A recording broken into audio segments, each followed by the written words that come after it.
Hello guys, and welcome back to another tutorial. So today I'm going to be showing you how you can remove the shortcut icons on Windows 11.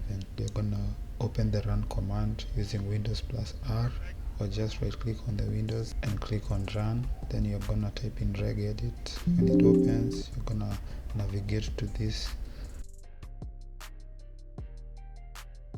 go to software, Microsoft.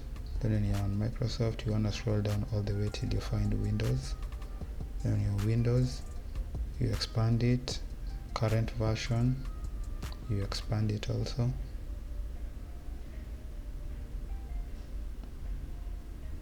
And when you expanded it, you're gonna go to Explorer.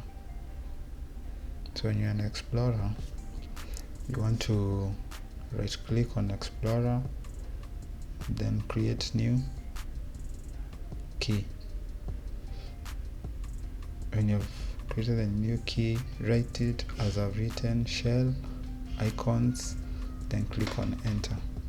Make sure they are very case sensitive. So once you're there, double click it up to open.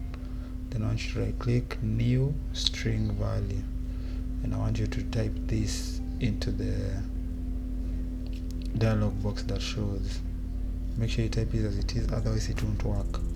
So once you have written it, I'll leave it in the description so that you can just copy and paste. Click on OK. So once you have clicked on OK and you have saved, it will not show, it will not disappear. So what you want to do is you want to go to your task manager. When you're on your task manager, you want to find Explorer, Windows Explorer, and you want to restart it. If you can't find Windows Explorer, just open a new window.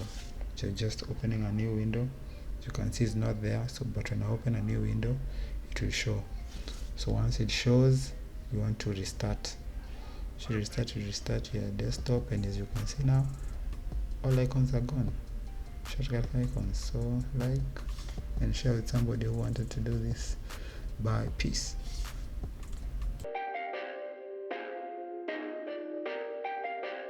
Perfect. Perfect.